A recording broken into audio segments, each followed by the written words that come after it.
संस्कृत दर्शन चरण में आप सभी का स्वागत है।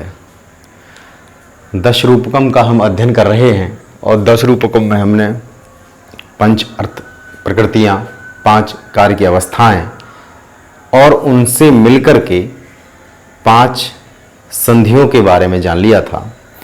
5 संधियों में प्रथम जो संधि थी वो मुख संधि थी। आज हम थोड़ा सा मुख संधि के बारे में जानने का प्रयास करेंगे। मुख संधि और उनके भेद, और इसमें से एक प्रश्न अवश्य आता है यदि इसको जान लिया जाए। इसका अर्थ वगैरह तो नहीं आता, लेकिन उसको हम थोड़ा सा समझाने का प्रयास करेंगे। इसको समझने के लिए बहुत बार अध्ययन करना पड़ेगा 2-3 पुस्तकों का। उन पुस्तकों के सहारे से उनके जो उदाहरण दिए हैं तो उन उदाहरणों का भी हमको अध्ययन करना पड़ेगा, तब ये समझ में आ सकती हैं सही से। लेकिन हमको उसमें ज़्यादा पारंगत नहीं बनना है, हमें थोड़ा सा अध्ययन करना है परीक्षा के लिए। मुख संधि के बारे में इन्होंने बोला है, मुखम बीज समुत्पत्तिर नानार्थ रस संभवा अंगानि द्वादशे तस्य बीजारंभ समन्वयात्। बीज और आरंभ के समन्वय से जिसकी उत्पत्ति होती है वो मुख संधि कहलाती है। बीज आरंभ समन्वयात्। और इसके कितने भेद होते हैं? अंगानि द्वादश एतस्य। इसके जो भेद होते हैं वो 12 भेद होते हैं। कितने भेद होते हैं इसके? 12 भेद होते हैं। वो अभी देखेंगे कौन कौन से होते हैं। बीज समुत्पत्तिर नाना अर्थ रस संभवा, जहां पर अनेकों प्रकार के प्रयोजन तथा रसों का निष्पादन होता है, वह बीज उत्पत्ति होती है, उसको मुख संधि कहते हैं। या इसको और अच्छे से समझने के लिए इन्होंने नीचे एक टिप्पणी दी है इसकी कारिका की। बीजानाम उत्पत्तिर अनेक प्रकार प्रयोजनस्य रसस्य चा हेतु। जहां बीज की उत्पत्ति होती है, अनेक प्रकार के प्रयोजन और रस का जो हेतु है वह मुख संधि है। 3 जगह, 3 स्थान जहां मिल जाएं, 3 चीजें जहां मिल जाएं वह मुख संधि कहलाती है। बीज की उत्पत्ति जहां होती है, जहां से शुरुआत होती है किसी चीज की, वो मुख संधि मानी जाती है। या मुख संधि वहां मानी जाती है जहां बीज की शुरुआत होती है। किसी भी चीज, किसी भी कथा के बारे में जहां पहले से ही पता चल जाए। जैसे हमने उसमें देखा था कि बीज है क्या। बीज का उदाहरण दिया था कि सूत्रधार जो है एक श्लोक के माध्यम से, कारिका के माध्यम से बताता है कि जो होना होता है, जो मिलना होता है, अनुकूल भाग उसको कहीं से भी ला करके मिला देता है। चाहे वो समुद्र के मध्य में हो, किसी भी द्वीप पर हो, 10 दिशाओं में से किसी दिशा के छोर पर हो, लेकिन अनुकूल भाग उसको ला करके मिला ही देता है। ये बीज है। तो बीज जहां हो, बीज की उत्पत्ति जहां हो और अनेक प्रकार के उसमें फिर प्रयोजन हो। एक ही प्रयोजन नहीं होता। मैंने बताया था एक तो मुख्य प्रयोजन होता है और दूसरा अवांतर प्रयोजन होता है। इन सभी का जहां शुरुआत हो जाती है, बीज की उत्पत्ति, अनेकों प्रयोजन और रस, ये तीनों जहां होते हैं या जिनके कारण ये तीनों उत्पन्न होते हैं, तीनों दिखाई देते हैं, वह क्या कहलाते हैं? मुख संधि। ऐसा स्थान मुख संधि के अंतर्गत माना जाता है।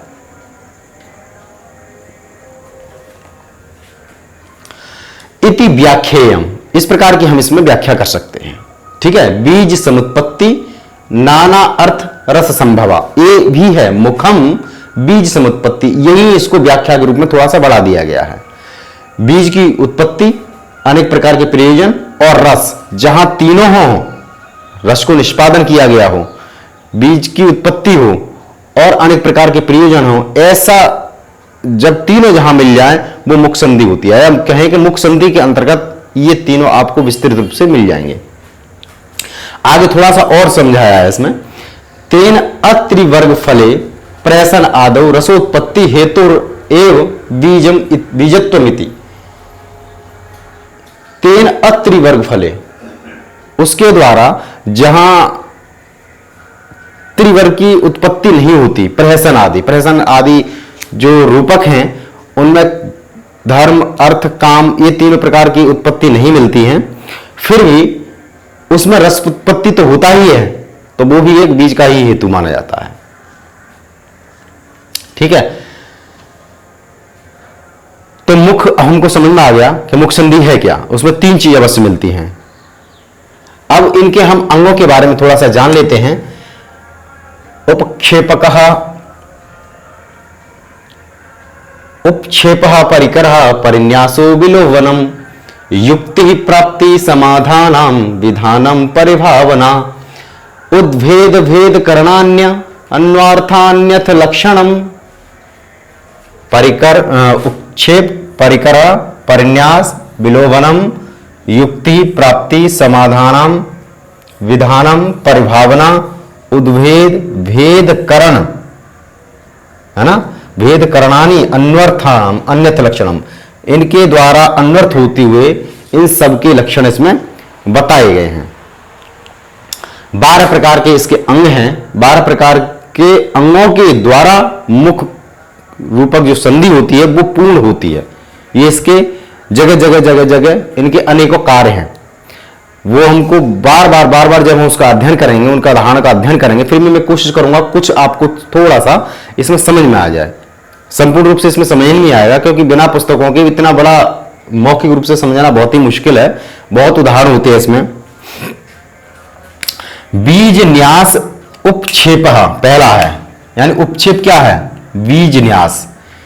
बीज को शब्दों के द्वारा जहां रखा जाता है वो उच्छेप कहलाता है। उपक्षेप जैसे इसमें शुरू में ही सूत्रधार के द्वारा जो बता दिया गया है कि भाग्य जो अनुकूल होता है वो कैसे कैसे कहां कहां से चीजों को लाकर के मिला देता है। ठीक है, वो बीज न्यास है, अर्थात वो उपक्षेप इसका मुख संधि का पहला अंग कहलाएगा। ठीक है, अब है ये तद बाहुल्यम परिक्रिया। अरे परिक्रिया भी दे रखा है, उसको परिकरहा भी बोलते हैं, ये दोनों है। और उसकी वृद्धि, जो उसमें व्याख्या सूत्र में छोटी सी व्याख्या दी है, उसकी वृद्धि करना ही परिकर कहलाता है। जब कहानी थोड़ी सी आगे को बढ़ती है उसी से संबंधित कि कैसे कैसे वो मिलना है उसको, सागर का जैसे समुद्र में डूब जाना और कैसे भी उसको फिर बच जाना, ये वृद्धि होती है उस बीज की। सागर का समुद्र में ही डूबती है। यहां पे बोला गया ना, समुद्र में भी यदि मध्य में चली जाए, मध्य में भी हो तो वो वस्तु अनुकूल रूप भाग्य उसको मिला ही देता है। तो सागर का उसमें डूबती है तो किसी कारण से वो लकड़ी का तख्ता पकड़ के या कैसे भी वो वापस आ जाती है। इस तरह से कहानी है। ये मनगढ़ंत कहानी बेशक है, लेकिन कथा है। हमने बताया कथा कहानी कैसी भी हो, उसका बीज का वृद्धि जब हो जाती है उसमें, जो हमने शुरू में बताया था कि ऐसा ऐसा होगा, वैसे ही कहानी जब आगे बढ़ती है वो उसकी बाहुल्यता मतलब है वृद्धि करना, किसी कहानी का आगे बढ़ना ही परिकर कहलाता है। तद निष्पत्ति परिन्यास, और उस बीज की सिद्धि ही परन्यास कहलाती है। तद निष्पत्ति परन्यास, जब वो सागर का होती है उसको सिद्ध करना, उसको मिलाना कैसे भी करके युगंधराण ला करके उसको वासवदत्ता को सौंप देते हैं, वो परन्यास कहलाती है। ठीक है, गुणाख्यानम विलोभनम। विलोभनम क्या है, विलोभन है गुण आख्यानम विलोभनम, यानी कि जो कोई व्यक्ति है या वत्सरायुधन है या कोई और राजा है जिसकी कथा के बारे में वहां चर्चा चल रही हो, या उसमें किसी विशेष व्यक्तियों की क्या कहते हैं उसको, गुणों के बारे में चर्चा की जा रही हो, वो गुणाख्यान के अंतर्गत माना जाता है। या उसको हम गुणाख्यानम विलोभनम, प्रशंसा, किसी व्यक्ति विशेष की प्रशंसा ही विलोभनम के अंतर्गत मानी जाती है।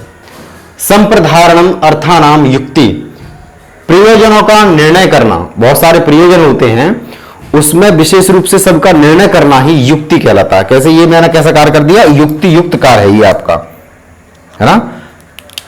बहुत सारे प्रयोजन होते हैं, जैसे उसमें युवराणी ने जो सागरिका है, सागरिका को ला करके वासवदत्ता के हाथों में सौंपा है, बहुत सारी योजना बना करके। उसके प्रयोजन क्या क्या है वो कैसे बताए किसी को, हर किसी को नहीं बता सकता, लेकिन उसने उन सभी को युक्ति युक्त करके, यानी कि एक विशेष व्यवस्था दे करके ये पूरा प्रयोजन सिद्ध किया है। तो संप्रधारणाम अर्थानाम युक्ति, प्रयोजनों का निर्णय करना युक्ति कहलाता है। प्राप्ति सुखागम, किसी चीज का मिल जाना या मिलने की संभावना होना, यह सुख आगम होता है।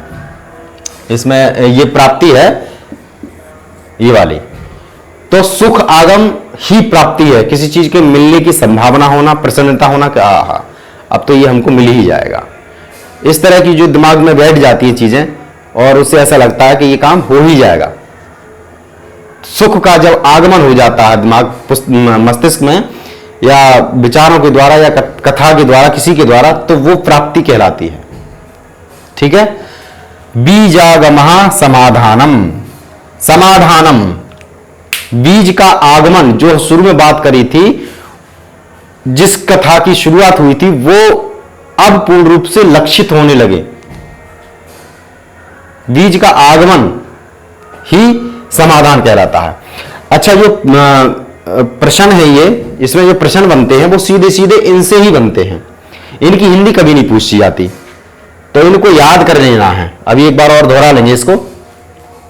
विधान सुख दुख कृत, सुख दुख की जहां उत्पत्ति होती है, या सुख दुख की जो उत्पत्ति है वही विधान है। ठीक है, इसमें विधान बोला गया, सुख दुख की उत्पत्ति ही विधान है। परिभावो अद्भुत आवेशा, परिभावना, परिभावना क्या है, अद्भुत आवेश, अद्भुत आवेश ही परिभावना के अंतर्गत माना गया है। ये पर्यायवाची हैं, जब हम इनको, क्योंकि शब्द पर्यायवाची समझ में आ जाते हैं किसी चीज के, तो उनकी व्याख्या दिमाग में सही से बैठ जाती हैं। अद्भुत आवेश क्या होता है, अद्भुत आवेश ही परिभावना। जब वो जो वासवदत्ता होती है राजा उदयन की, कामदेव के रूप में पूजा कर रहे होते हैं, तो यहां पर सागरिका या रत्नावली जो पीछे दबक के छुपी हुई है, दुबकी हुई है, देखती है उनको, तो ये इसमें उसमें अद्भुत आवेश उत्पन्न होता है कि कामदेव, साक्षात कामदेव है क्या ये, इस तरह से जो भावना उत्पन्न होती है वो परिभावना के अंतर्गत मानी जाती है। उद्भेदो गूढ़ भेदनम, साक्षात कामदेव ही आ गए हैं क्या इनको, जिनको ये पूजा कर रही है, ऐसा उसे लगा था। लेकिन यहां पर दूसरे ही पल उद्भेदो गूढ़ भेदनम, जो गूढ़ भेद था, अर्थात वत्सराज उदयन ही कामदेव के रूप में छुप करके पूजा करवा रहे थे और उनकी पूजा हो रही थी। लेकिन वहां किसी वाक्यों के माध्यम से बेतालिकों आदियों ने ये रहस्य को उद्घाटित कर दिया, है ना। उद्भेद गूढ़ भेदनम, अगर आप कहानी पढ़ेंगे रत्नावली की, तो ये सारे उदाहरण आपको एक बार में समझ में आ जाएंगे। 2-3 बार उस कहानी को दोहराइए और फिर इनको दोहराइए। पुस्तक हो तो बहुत बढ़िया है, क्योंकि मैं इतना विस्तृत रूप से नहीं समझा सकता, लिखना भी पड़ता है, इसको बड़ा दिक्कत है, इसमें इलेक्ट्रिक बोर्ड नहीं है अभी। तो उद्भेदो गूढ़ भेदनम, तो सागर का उसको समझ जाती है, बेतालिका आदियों ने, जो बेतालिक है उनके वाक्यों के माध्यम से समझ जाती है कि कामदेव की जो पूजा की जा रही है वो साक्षात कामदेव नहीं है, बल्कि राजा उदयन है। तो ये उद्भेद है ना, उद्भेद, भेद, गूढ़ भेदनम, जो गूढ़ रहस्य था उसका उद्घाटन हो गया। करणम प्रकृता आरंभ, कोई कार्य है उसका आरंभ करना ही करण है प्राकृतिक रूप से, ऐसा इसमें बोला गया है। भेद प्रोत्साहनामता, प्रोत्साहन ही भेद कहलाता है ना। उद्भेद और भेद करण, यह है ना भेद करण, तो प्रोत्साहन ही भेद है। ये इनकी पर्यायवाची मान के चलिए आप। जैसे बीजन्यास उपक्षेप का पर्यायवाची हो गया, तद्बाहुल्यम परिकर हो गया, तन्निष्पत्ति परन्यास हो गया, गुणाख्यान विलोभनम हो गया। इनको दूसरे शब्दों में, दूसरे अर्थों में संप्रधारणम अर्थानाम युक्ति हो गया, प्राप्ति सुखागम हो गया, बीजागम समाधान हो गया, समाधानम विधान सुख दुख कृत हो गया, परिभावो अद्भुतावेश हो गया, उद्भेदो गुण भेदनम, कर्णम प्रकृतारंभ हो गया, भेद प्रोत्साहना मता हो गया। ये इनकी पर्यायवाची है। व्याख्या इसका क्या करें, इसकी परिभाषा नहीं है, ये इनके एक तरह से पर्यायवाची शब्द मान लीजिए, ठीक है। तो ये मुख्य संधि बस इतना सा ही है। इसको अगर 2-3 बार अगर देख लेंगे तो ये दिमाग में बैठ जाएंगे। ये 12 भेद हैं, इनमें से कोई एक भेद उठा करके पूछ लेता है कि उपक्षेप क्या है, परिकर क्या है। हालांकि उसमें उत्तर ये दे रखे होते हैं, लेकिन हमारे दिमाग में नहीं बैठ पाते। 2-3 बार देखने से वो सारी चीजें बैठ जाएगी। एक बार और देख लेते हैं। मुखम बीज समुत्पत्ति नाना अर्थ रस संभवा, अंगानी द्वादशे तस्य बीजारंभ समन्वयात्। आज के लिए इतना ही, धन्यवाद।